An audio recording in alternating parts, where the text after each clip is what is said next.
Wow, look at the forage we've got here. You know, you're talking 24 inches tall. We're right now at the end of April, first part of May. We had our last frost about 2 weeks ago. This is really good, lush, high quality forage. It's a dense stand. It is a perennial rye, but just want to look at the forage and the lushness of this plant. And this is bottlebrush grass. Like I say, we got blades that are 3/4 of an inch wide. It's getting the main stem where it's going to bolt for seed here in probably another 2 to 3 weeks. But it's right now, it's just elongating, growing leaves, capturing sunshine, and just wanting something to come along and bite the top out of it.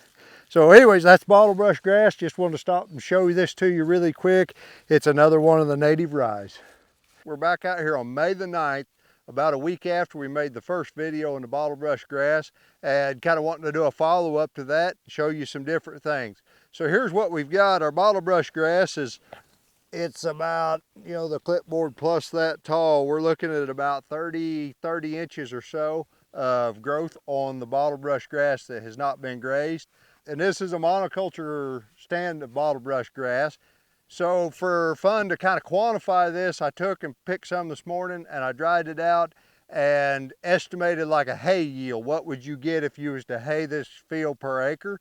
And that come to 4,500 pounds. So about 2¼ tons of hay yield per acre here on May the 9th on a field of bottlebrush grass.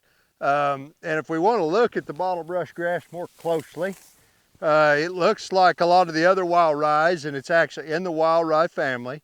Now, the wild ryes are perennial ryes, not to be confused with annual rye or cereal rye. Kind of their makeup is you've got a pretty fleshy, rigid stalk with multiple leaves coming off of that to capture the sunlight. And they're a very upright plant. This is actually one clump of bottlebrush grass that I ripped the top out of, and they spread out a lot from the ground into a clump, kind of like that's their nature. It won't make seed. It'll boot and start to pollinate as early as June and sometimes as late June. So we're nowhere near going reproductive at this time.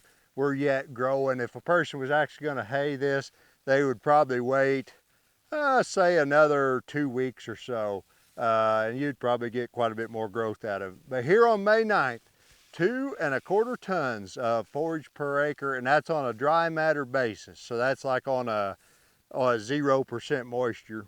You would actually get more hay than that because you'd probably put your hay up at 14 to 18% moisture. But on a completely dry matter basis, 2¼ tons.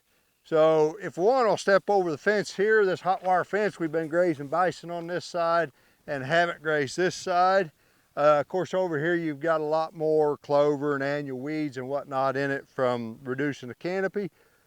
We grazed this down to about 4 to 5 inches tall 2 weeks ago to the day. And we've got growth now that's about 16, 18 inches tall in the last 2 weeks. When you graze bottlebrush grass, it regrows back, but it's never as thick of a clump as it used to. You reduce the number of tillers, it seems, as you graze it. Like I say, it's a perennial, so it'll be back big again next year. And of course, our recommended use for this would not necessarily be a monoculture stand, but be a great addition to switchgrass, big blue stem, eastern gamma grass, the warm season grasses where the growth curves don't quite match up, particularly maybe Indian grass with bottlebrush. Indian does a lot of its growth a little bit later in the season. So then you could rotationally graze through this, get an early harvest of your bottlebrush grass as a forage. In a hay field, it would make a good addition with big blue stem because when you hay the bottlebrush grass here mid-May, your big blue would also be up. It's a little early to be haying your big blue at the end of May, but it'd be about right on your bottlebrush, and you would have really nice big blue stem hay to go along with it. So the bottlebrush grass is now reproductive. It has seed heads on it, whereas earlier it was a lush field of vegetation that a cow would have looked at and smiled. Today, she's not going to look at it and smile so much. Of course, it's a lot easier to identify. It has this seed head where you can, looks like a brush to scrub a bottle out with, right? But today the cow is going to look at this and say the quality is not there like it was earlier in the year. But that's okay, because what we have going here today is the Bottlebrush Grass is making seed. It can reseed itself from this. Of course, it's a perennial, comes back from the root system year after year. But it's also going to become soil health builder. It's also wildlife habitat. These will stand, but when they fall down, they become soil health builder. It's that carbon that is going to add to the soil, the organic matter in the soil. It doesn't matter that this is not very palatable today, that it's not very good forage today. What we care about for this, the reason we plant this, is the fall, the winter, and the spring.